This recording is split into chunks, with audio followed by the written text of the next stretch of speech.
Ayan guys, papakita ko sa inyo kung gaano karami bunga ang ating pears, ang ating peras, ayan, tsaka ng ating apple. So, papakita ko sa inyo. Sana magtuloy-tuloy silang lumaki. Bale, ngayong taon lang to namunga ng madami. Ayan oh. Dati mga 4 na peraso lang, pero ngayon ang dami nila. So sana magtuloy-tuloy sila lumaki. Ayan. Ang dami nila, maliit lang siya na puno. Ayan, maliit lang siya na puno. So sana lumaki silang lahat. Ayan, ang dami niyang bunga. Ayan. Diba? Sana all lumaki sila, pero usog. Pakita ko sa inyo ulit yung mga isa pang puno. So pasok tayo dito sa loob ng backyard. Ayan, ang ating mini garden. Ayan, so yan, isang puno pa ng isang klaseng pears na, pear naman to. Yan, kulay red naman siya. Yun, puti. Ito, so pag ano to, yellow. Hindi ko lang alam kung ano yun. So ang dami niyang bunga din. Last year, parang 7 or 10 ganon. So ang dami niyang bunga guys. Sana pero usog, maganda ang taon nila ngayon. Ayan, punong-puno tayo ng peras. Ayan, ang liliit pa nila. Sana hindi sila mabulok or masira habang lumalaki. Ayan. So sana, ayan, tingnan naman natin ang ating apple. Ayan, isang puno lang siya ng apple. Ayan, ang dami rin niyang bunga guys. Ayan, pero sana rin lumaki sila at hindi ma-pesticide, di ba?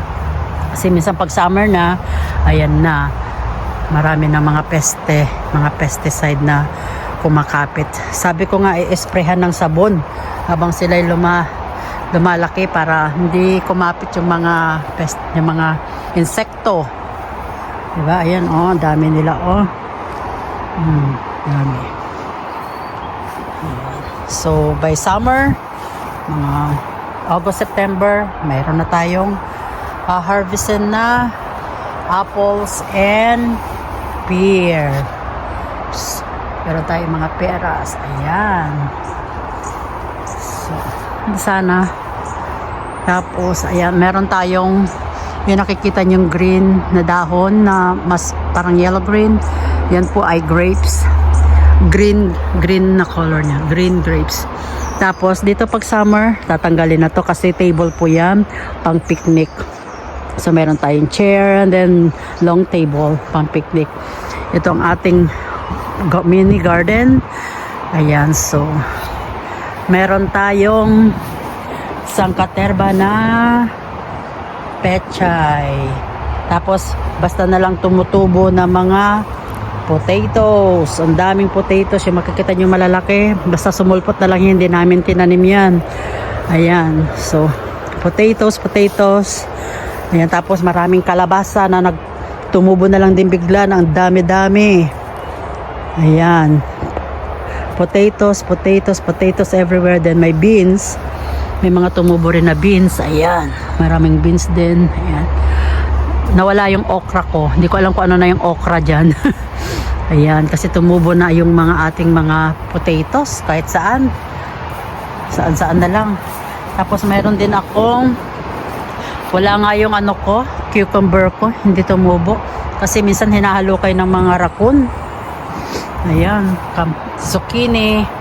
Ayan, daming lumalabas na zucchini. Ayan, oh. Ayan, may mga zucchini. Naglalabasan. Ito, pwede na, oh. Ayan. Hindi ko na nailipat kasi, wala na akong space para sa kanila. Kaya hayaan mo na sila dyan. Kumpul-kumpul ang ating. Hindi ko alam kung ano to, kung damo ba to o ano. Hindi ko alam kung ano tong klase, kung damo o veggie. Tapos ang ating sibuyas. Ay, ang galing. Bakit may ganito ang sibuyas? Bakit? Bulaklak niya. Ang galing, ngayon lang ako nakakita ng sibuyas. Hindi ko alam kung anong tinanim ko dito. Ayan, may mga tumutubo rin. Tapos ang yung iba nilipat ko dito na pechay. Ayan, ang dami na nila. Oh, kumpol-kumpol. Tapos meron tayong sili. Ayan, meron tayong sili. Ayan. Tapos ang ating kamatis nilipat ko dito kasi natabunan ng malaking potato. So meron tayong kamatis dyan na 1, 2, 3, 4,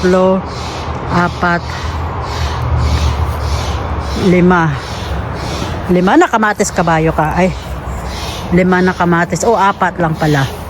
Hindi ko alam kung lalaki ang mga yun kasi ang daming mga patatas tumubo kahit sa atong mga patatas na to. Kasi si Habi,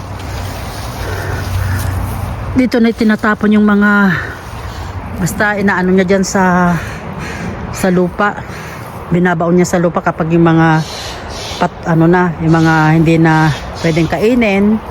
So, dyan niya tinatapon. So, ngayon, nagtubuan na sila. Yan. Yung mga, may mga ugat-ugat na. Ayan. Ito, ang dami. Pag gawan ko kung mabubuhay itong mga to. Kasi kumpul-kumpul Diba, ang kalabasa, dapat hiwa-hiwalay. Merong kalabasang parang nabulok na siya. Dito niya tinanim. Ayan, tumubo na pala ngayon.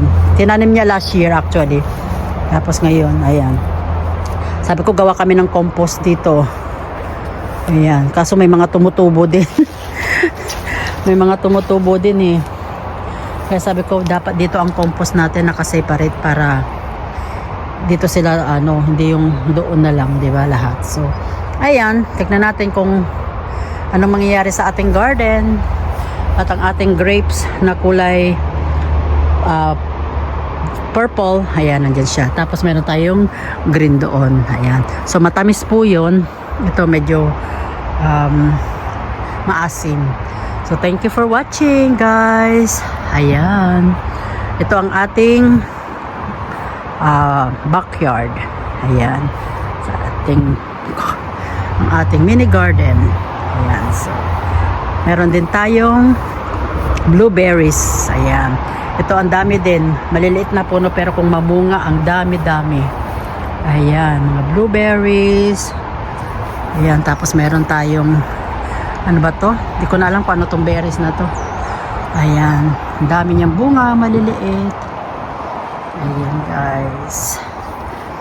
So, hindi ko alam kung anong tawag, nakalimutan ko na.